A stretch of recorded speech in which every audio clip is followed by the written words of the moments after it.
On t'a appris que si tu travailles dur, si tu te sacrifies, si tu obéis et si tu attends patiemment, tout ira bien à la fin. Pourtant, regarde autour de toi, des décennies de travail acharné, des réveils trop tôt, des rêves remis à plus tard, et malgré cela, tant d'hommes et de femmes arrivent à la retraite fatigués, dépendants, parfois humiliés par la peur de manquer. Ce n'est pas un hasard, ce n'est pas une malchance, c'est un système de pensée profondément enraciné, une illusion confortable que peu osent remettre en question. Aujourd'hui, je vais t'inviter à regarder cette réalité en face, sans colère mais sans naïveté. Si ce sujet te touche, écris en commentaire.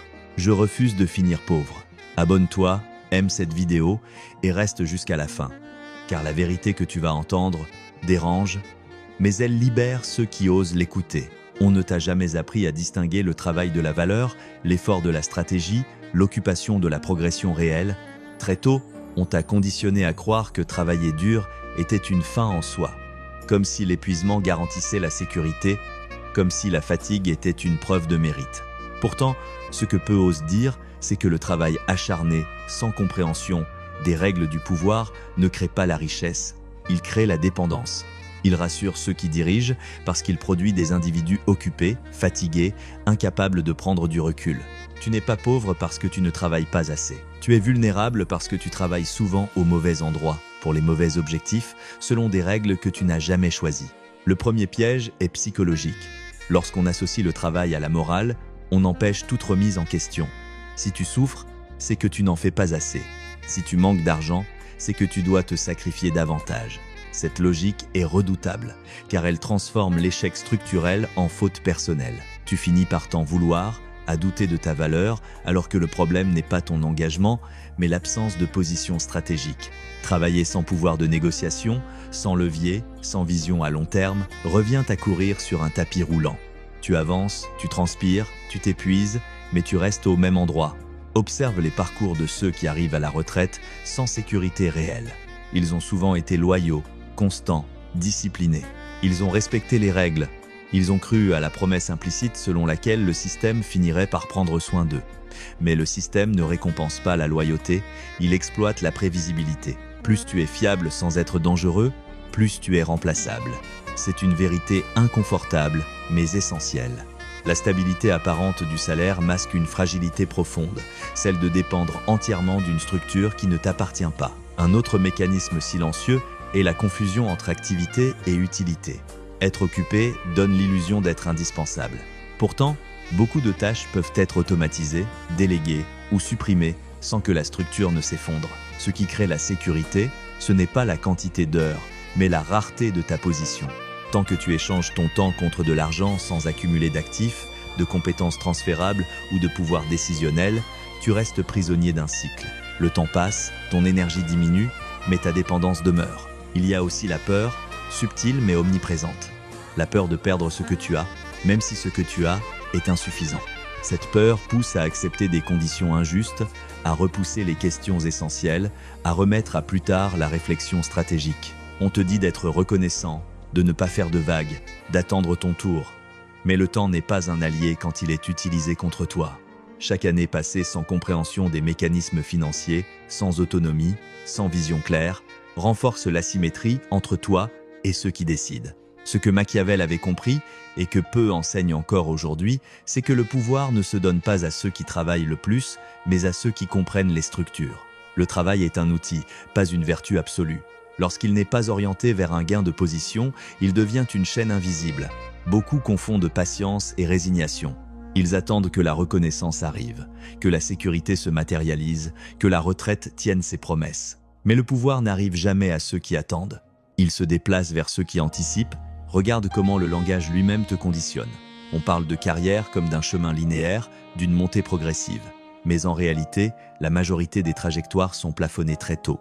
Les augmentations suivent rarement l'inflation réelle du coût de la vie. Les systèmes de retraite sont fragiles, dépendant de décisions politiques, économiques, démographiques qui échappent à l'individu. Pourtant, on continue à vendre l'idée d'une fin paisible, comme une récompense méritée.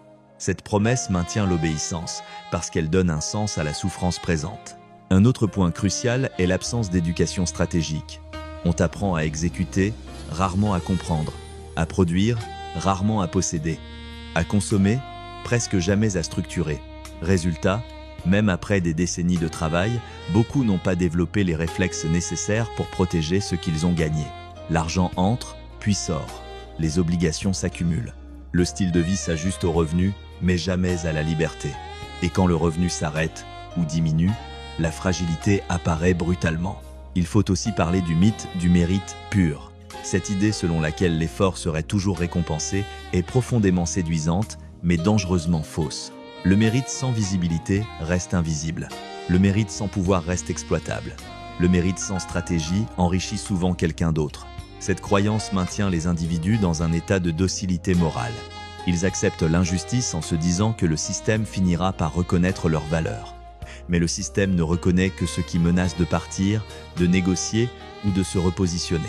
À mesure que les années passent, une fatigue plus profonde s'installe. Ce n'est plus seulement le corps qui est usé, c'est l'esprit. L'idée même de recommencer, de changer, de risquer devient effrayante.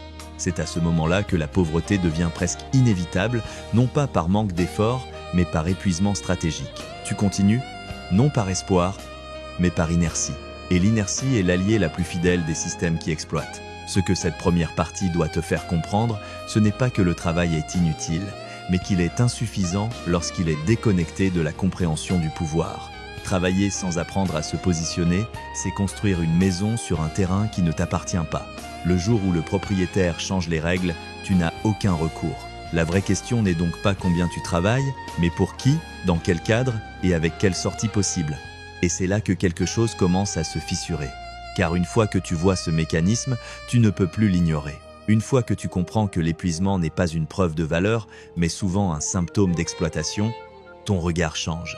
Tu commences à sentir qu'il existe une autre manière de penser le travail, l'argent, le temps et la liberté.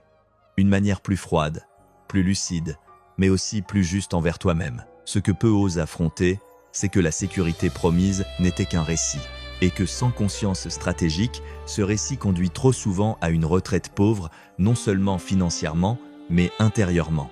À ce stade, une question silencieuse commence à émerger en toi. Si le travail acharné ne suffit pas, pourquoi tant de personnes continuent-elles, malgré tout, à s'y accrocher jusqu'à l'épuisement total? La réponse n'est pas seulement économique, elle est psychologique, presque existentielle. Car ce qui enferme durablement les individus dans ce cycle n'est pas l'absence d'opportunités, mais la peur de perdre une identité construite autour de l'effort, du sacrifice et de la reconnaissance extérieure. Travailler devient alors non plus un moyen de vivre, mais une preuve d'existence. Sans travail, sans rôle clair, sans validation, beaucoup se sentent vides, inutiles, presque invisibles. L'ego joue ici un rôle central. L'ego aime les récits simples. Il aime croire que souffrir aujourd'hui garantit une récompense demain. Cette croyance apaise l'angoisse du présent. Elle permet de donner un sens à la fatigue, aux concessions, aux humiliations parfois silencieuses. Admettre que ce sacrifice n'est peu, être pas récompensé, serait trop douloureux. Cela obligerait à reconnaître que certaines années ont été données sans retour réel. Alors l'ego préfère s'accrocher, persévérer, espérer encore, même lorsque les signes sont évidents. Cette loyauté aveugle n'est pas une force, c'est une prison intérieure. Il existe aussi une illusion moderne particulièrement puissante, celle de la sécurité apparente. Un salaire régulier donne l'impression de contrôle. Pourtant, ce contrôle est fragile, conditionné, réversible. Il dépend de décisions lointaines, de marchés instables, de stratégies d'entreprise qui n'ont aucune loyauté envers l'individu. Mais tant que le salaire tombe, l'esprit se rassure. On repousse les questions profondes. On évite de regarder la dépendance en face. Cette illusion est entretenue volontairement, car un individu qui se sent en sécurité n'exige pas de pouvoir. Il demande seulement de la continuité. Un autre piège plus subtil encore est celui de la reconnaissance sociale. On valorise celui qui travaille dur, celui qui ne compte pas ses heures, celui qui se sacrifie pour l'entreprise ou pour la famille. Cette reconnaissance agit comme une drogue douce. Elle compense temporairement le manque de liberté, le manque de sens, le manque de contrôle réel sur sa vie. On te félicite pour ton endurance, jamais pour ton indépendance. On applaudit ton dévouement, rarement ta lucidité. Peu à peu, tu finis par confondre être apprécié avec être en sécurité. Il faut aussi parler du désir, car il est constamment manipulé. Le système moderne ne te promet plus seulement une retraite paisible, il te promet une identité, un statut, une image. La maison, la voiture, le style de vie deviennent des symboles de réussite. Pour les maintenir, tu acceptes des compromis de plus en plus lourds.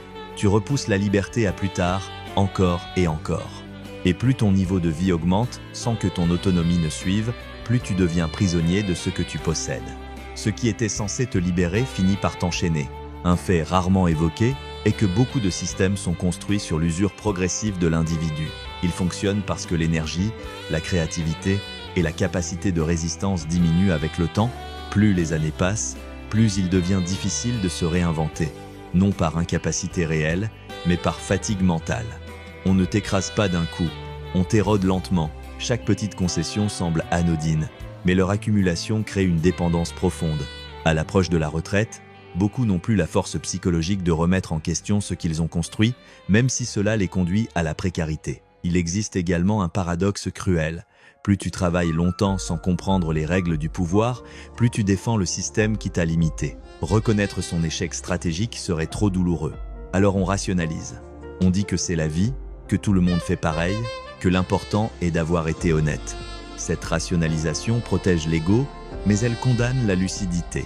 Elle empêche la transmission d'un savoir différent aux générations suivantes. Ainsi, le cycle se perpétue. Un autre élément rarement discuté est la temporalité. Le système pense en décennies, parfois en siècles. L'individu, lui, pense en mois, en factures, en obligations immédiates. Cette asymétrie est fatale. Celui qui ne peut pas se projeter est facilement contrôlable. Lorsqu'on te maintient dans l'urgence permanente, tu n'as ni le temps ni l'énergie d'élaborer une stratégie. Tu réagis, tu ne choisis pas. Et plus tu réagis, plus tu renforces un modèle qui te dépasse. Il faut aussi déconstruire l'idée selon laquelle le risque serait réservé à une élite ou à des profils exceptionnels. En réalité, le plus grand risque est souvent de ne jamais en prendre. Car rester toute une vie dans une position de dépendance, en espérant une sécurité future incertaine, est un pari bien plus dangereux qu'il n'y paraît. Mais ce risque est invisible, étalé sur le temps. Il ne fait pas peur immédiatement. Il ne déclenche pas d'alarme. Il se révèle seulement à la fin, quand les marges de manœuvre ont disparu. L'illusion la plus profonde reste peut être celle du contrôle moral. Beaucoup se disent qu'en étant de bonnes personnes, loyales, honnêtes, le système finira par les traiter justement. Cette croyance est rassurante, mais elle confond morale et pouvoir. La morale peut guider tes choix personnels, mais elle ne structure pas les systèmes. Les systèmes obéissent à des rapports de force, à des intérêts, à des équilibres stratégiques. Ignorer cela, c'est s'exposer à une désillusion tardive. Il existe aussi une peur presque jamais avouée, la peur de se connaître en dehors du travail. Lorsque toute ton identité est construite autour de ce que tu fais pour gagner ta vie, imaginer une autre voie devient vertigineux. Qui serais-tu sans ce rôle ? Que resterait-il de toi si tu n'étais plus défini par ton utilité économique ? Beaucoup préfèrent rester enfermés dans une structure injuste plutôt que d'affronter ce vide identitaire. Le travail devient alors un refuge psychologique autant qu'une contrainte matérielle. Ce que cette deuxième partie met en lumière, c'est que la pauvreté à la retraite n'est pas seulement financière. Elle est souvent le résultat d'une longue accumulation de renoncements intérieurs, de silence, de compromis non questionnés. C'est une pauvreté de choix, de liberté, parfois de sens. Elle commence bien avant l'arrêt du travail. Elle s'installe dès le moment où tu renonces à comprendre les règles du jeu pour préserver ton confort mental. Mais cette prise de conscience, aussi inconfortable soit-elle, porte en elle une possibilité, car ce qui est appris peut être désappris. Ce qui a été accepté par ignorance peut être refusé par lucidité. Tant que tu es en vie, tant que tu peux encore réfléchir, observer, ajuster, rien n'est totalement figé. Le piège le plus dangereux n'est pas le système lui-même, mais l'idée qu'il serait trop tard pour penser autrement. Ce que Machiavel suggérait déjà, sans jamais l'énoncer de manière naïve, c'est que celui qui comprend les mécanismes cesse d'être une simple ressource. Il devient un acteur, pas nécessairement dominant, mais conscient. Et la conscience, dans un monde fondé sur l'illusion, est déjà une forme de pouvoir. Si tu ressens un malaise en entendant ces mots, c'est normal. Ce malaise n'est pas une faiblesse. C'est le signe qu'une vérité touche quelque chose de réel en toi. Une partie de toi sait déjà que le récit qu'on t'a transmis était incomplet. La question maintenant n'est plus de savoir si ce système est juste, mais ce que toi, tu choisis de faire avec cette lucidité nouvelle. Comprendre ces mécanismes ne suffit pas si cela ne transforme rien dans ta manière de vivre, de penser et d'agir. La lucidité sans application devient vite une nouvelle forme de frustration. Ce que je vais te proposer ici n'est pas une recette miracle ni une promesse rapide, mais un réalignement profond, progressif, presque silencieux. La première chose à faire est de changer ta relation intérieure au travail. Tant que tu considères le travail comme ta seule source de valeur, tu resteras vulnérable. Commence par observer ton énergie, ton temps, ton attention comme des ressources précieuses, non renouvelables. Chaque heure donnée doit désormais répondre à une question simple. Est-ce que cela me rapproche d'une position plus autonome ou est-ce que cela renforce uniquement ma dépendance? Le premier exercice est mental. Il consiste à séparer ton identité de ta fonction. Chaque jour, prends quelques minutes pour te rappeler que tu es plus que ton poste, plus que ton salaire, plus que ton utilité immédiate. Cela peut sembler abstrait, mais c'est fondamental. Tant que ton identité est fusionnée avec ton rôle, toute remise en question te semblera dangereuse. En créant une distance intérieure, tu réduis la peur. Et quand la peur diminue, la stratégie devient possible. Ensuite, commence à cartographier ta réalité. Écris clairement d'où vient ton argent, à qui tu le donnes, ce qui dépend entièrement de ton revenu actuel. Beaucoup vivent dans le flou, et le flou protège toujours le système, jamais l'individu. Cette clarté n'est pas là pour te juger, mais pour te réveiller. Tu ne peux pas reprendre du pouvoir sur ce que tu refuses de regarder. Cette étape peut être inconfortable, mais elle est libératrice. Elle transforme une angoisse diffuse en données concrètes. Le troisième point est l'apprentissage stratégique. Tu n'as pas besoin de devenir expert en tout, mais tu dois comprendre les bases des mécanismes qui gouvernent ta vie. Argent, dette, inflation, dépendance, négociation. Pas pour spéculer, mais pour ne plus être naïf. Consacre régulièrement du temps à apprendre ce que l'école et le système n'ont jamais jugé utile de t'enseigner, non pas dans la précipitation, mais avec constance. La connaissance accumulée lentement devient un bouclier. Un autre rituel essentiel est celui du temps non négociable. Chaque semaine, réserve un espace, même modeste, pour construire quelque chose qui ne dépend pas directement de ton emploi principal. Une compétence, un projet, une réflexion, une source potentielle d'autonomie.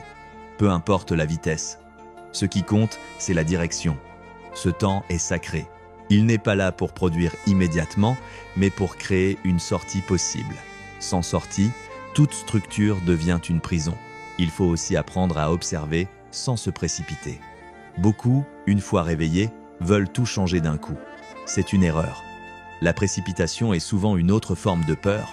L'objectif n'est pas de brûler les ponts, mais de comprendre où tu poses les pieds. Observe les rapports de force autour de toi. Qui décide? Qui dépend de qui? Où se situent les véritables leviers? Cette observation froide, presque détachée, t'aidera à agir avec plus de justesse. Un obstacle fréquent est la culpabilité. On t'a appris que penser à toi était égoïste, que vouloir plus de liberté était suspect. Il faut désapprendre cela. La culpabilité est un outil de contrôle redoutable. Elle t'empêche de poser des limites, de dire non, de te repositionner. Rappelle-toi que te protéger n'est pas trahir. Te comprendre n'est pas renier tes valeurs. Au contraire, c'est souvent la condition pour rester intègre sans te sacrifier inutilement. Il est également crucial de réduire volontairement certaines dépendances. Cela ne veut pas dire vivre dans le manque, mais retrouver une marge de manœuvre. Plus ton niveau de vie est rigide, plus tu es contrôlable. Simplifier, ajuster, réduire certaines charges peut sembler comme un recul, mais c'est souvent un mouvement stratégique vers plus de liberté future. La sobriété choisie est un pouvoir. La sobriété subie est une humiliation. Fais-en un choix conscient. Un autre exercice puissant consiste à te projeter honnêtement. Imagine-toi dans plusieurs années si rien ne change. Puis imagine-toi si tu ajustes progressivement ta trajectoire dès maintenant. Ressens la différence intérieure. Cette projection n'est pas là pour t'angoisser, mais pour te responsabiliser. Le futur n'est pas une abstraction. Il est le résultat cumulatif de micro-décisions quotidiennes. Il faut aussi accepter que certaines relations changent. Lorsque tu deviens plus lucide, plus stratégique, tu déranges parfois ceux qui vivent encore dans l'illusion confortable. Certains te décourageront, d'autres minimiseront tes réflexions. Ne cherche pas à convaincre. La lucidité n'a pas besoin d'approbation. Elle a besoin de silence, de patience et de cohérence. Enfin, rappelle-toi que le but n'est pas de devenir obsédé par l'argent ou le contrôle. Le but est de ne plus être pris au dépourvu. De ne plus arriver à la fin de ta vie en découvrant trop tard que tu avais obéi à un récit qui ne te protégeait pas. Chaque petit pas vers plus de compréhension, plus d'autonomie, plus de conscience est une victoire silencieuse. Cette application pratique n'est pas spectaculaire, elle ne fera pas de bruit.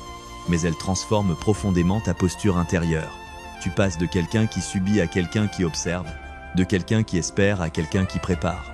Et dans un monde fondé sur l'illusion, cette préparation discrète est déjà une forme de richesse que rien ni personne ne peut enlever.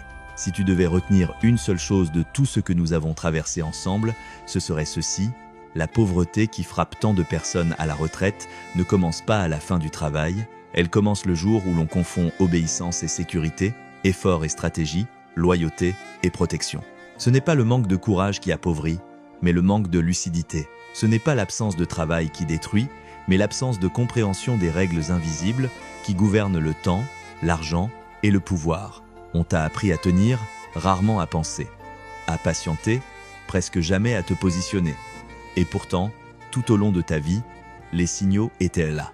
La fatigue qui s'accumule, la peur de tout perdre, la sensation diffuse de dépendre d'un système qui ne te doit rien. Ce malaise n'était pas une faiblesse, c'était une intuition étouffée.